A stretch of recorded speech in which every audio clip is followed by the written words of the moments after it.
On vous a souvent parlé à l'émission de ces formations, ces ateliers qui se donnent dans les écoles pour mieux outiller les jeunes contre la désinformation et les arnaques en ligne. Mais qu'en est-il des générations plus âgées, tout autant exposées, sinon plus, à ces phénomènes qui se complexifient sans cesse? Alors, je me trouve en ce moment à Varennes, en Montérégie, et je m'apprête à assister à un atelier donné par le Centre québécois d'éducation aux médias et à l'information. On va voir ce que ça donne. J'ai une petite question pour vous autres. Quel est le pourcentage des Canadiens qui, selon vous, déclarent être confrontés à des informations trompeuses quotidiennement ou plusieurs fois par semaine? 50 Qui dit mieux? 80 C'est 47 presque une personne sur deux. Comment l'idée est venue? Comment ce besoin-là a surgi? On a commencé avec les écoles secondaires. En fait, le Centre avait préparé une conférence d'à peu près une 60aine de minutes. Puis là, on leur donnait toutes sortes de trucs. Après ça, on est allé voir les enfants du primaire. Puis après ça, on s'est dit, qui est le plus branché? Qui suit le plus les écrans? Outre les jeunes, ce sont les 55 ans et plus. Alors, il fallait aller chercher cette clientèle, leur expliquer quels sont les pièges de la désinformation et comment les repérer, les dépister et leur donner des outils pour qu'ils se sentent en sécurité face à ce qu'ils voient à cœur de jour dans l'actualité ou sur les réseaux sociaux. Vous connaissez certainement Marie-Pierre Morin. On a fait une capture d'écran. Ça fait quelque temps déjà que c'était publié sur Facebook. C'est une publicité. Comment on pourrait repérer, vous regardez ça comme ça, là, comment on pourrait voir, même si l'écran est limité, comment on pourrait voir que c'est une publicité et non pas une publication de la presse? Le point d'exclamation. Le point d'exclamation est important. Généralement, les journalistes, on ne met pas de point d'exclamation dans un titre. Sponsorisé. En haut, là, ici, là, ce que vous ne voyez pas, là, c'est celui qui a acheté la publicité. Donc ça, si vous voyez ce type de publication-là, dès que vous voyez le mot sponsorisé, vous dites, OK, ça, c'est pas une publication, c'est pas une nouvelle. Ça, c'est important de le voir rapidement. Il y a des gens qui essayent d'utiliser des marques connues pour vous attraper. Et si on cliquait là-dessus, à l'époque, là, on cliquait là-dessus, puis on arrivait non pas sur ce qui est arrivé à Marie-Pierre Morin, mais sur de la crypto-monnaie, comment investir. Sinon, c'est les casinos virtuels, très populaires présentement. C'est une façon d'attirer votre attention. Ce qu'on entend souvent dans les discours publics aussi, tristement, c'est une certaine stigmatisation. Ah, les personnes âgées sont plus à risque, ou bien c'est sûr, à cet âge-là, ou ce genre de choses-là, qu'on déplore, évidemment, qui ne devraient pas être dites, mais on peut comprendre pourquoi certains tombent dans ce piège-là. Qu'est-ce que vous en pensez? Vous seriez surpris de voir. Je suis allé dans plusieurs résidences pour personnes âgées depuis l'automne. Ces gens-là, ils sont branchés, là. Ils savent, ils comprennent, ils voient. Ils sont peut-être pas capables de vous faire un montage photo comme nous, on est capable de le faire. Mais ils savent que ça existe. Ils sont branchés, ils s'informent. Et là, ils viennent me voir à la fin de la conférence. Hey, j'ai trouvé tel site, c'est-tu bon? Si j'essaye telle chose, est-ce que je peux faire ça? Est-ce que je peux faire ça? Puis là, on me demande beaucoup de conseils. Mais il y a des gens qui veulent être rassurés sur les fraudes financières et tout ça. Puis des fois, j'ai des gens qui viennent me voir à la fin et me disent « Moi, je me suis fait avoir. Je me suis fait avoir. » Il y a des gens qui font... Fait que moi, je me dis, ça renforce mon désir de dire « OK, il faut leur montrer, il faut leur donner les outils pour qu'ils puissent être capables d'éviter ces pièges-là. » Il faut vraiment comprendre à quel point ces gens-là, c'est des professionnels de l'arnaque. De vraiment vous mettre en confiance, susciter un sentiment de panique, d'urgence, d'utiliser toutes sortes de mécanismes psychologiques qu'on a tous en nous pour ensuite aller mettre la main sur le... Ils sont toujours à croire qu'ils sont de Montréal ou de Laval. Oui, puis il faut faire vite parce que sinon, telle affaire... Ils sont pris, ils ont eu un cancer, ils se sont fait arrêter. Exactement. Oui, exact.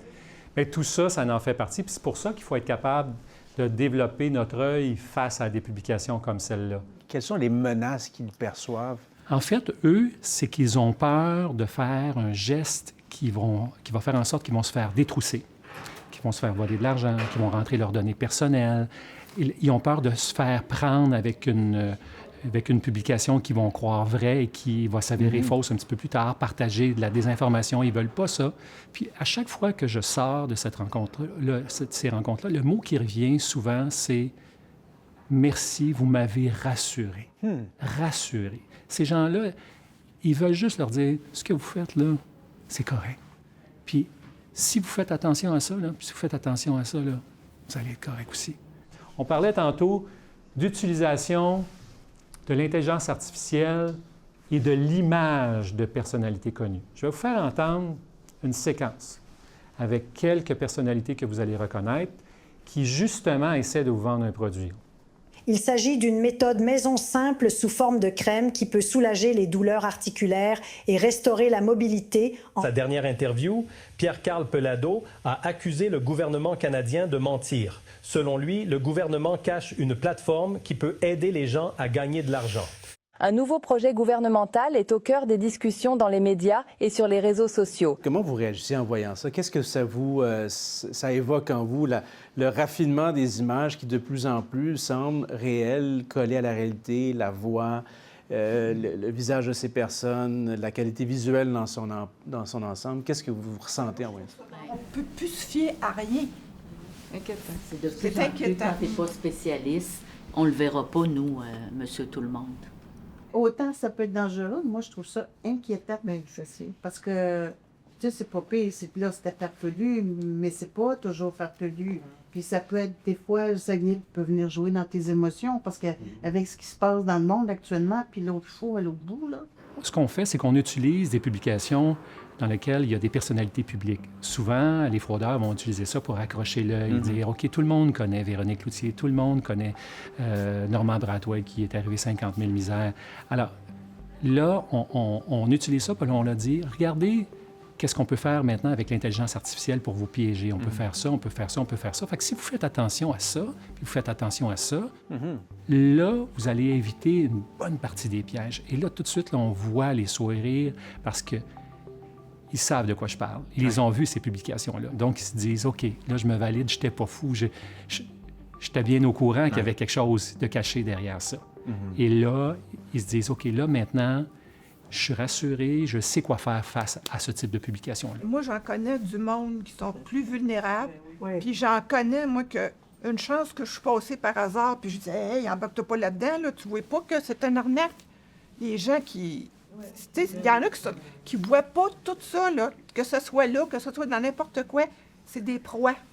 Des proies faciles. Proies faciles. Oui. Tu sais. Souvent, ces gens-là ont une crédibilité, puis on se dit, ils peuvent pas, franchement, se mettre avec un produit aussi insignifiant ou ridicule. Donc, on flush, C'est louche, hein? Oui, c'est ça. On les passe vite.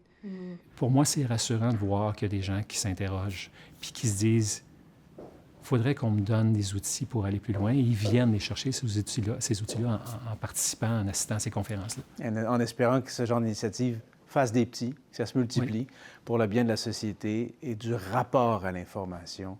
Il y a de plus en plus de journalistes qui participent à ces conférences-là. Au début, c'est un petit groupe. Puis là, ça prend vraiment d'ampleur. On a presque toutes les régions qui sont couvertes par des journalistes qui font ça dans la vie, puis le soir se libèrent. Moi, c'est l'après-midi, je vais dans les écoles. Mais l'important, c'est de trouver un moment pour faire en sorte de leur donner la bonne information, de leur donner la bonne voie à suivre, si vous me permettez l'expression. Mais on a du travail à faire.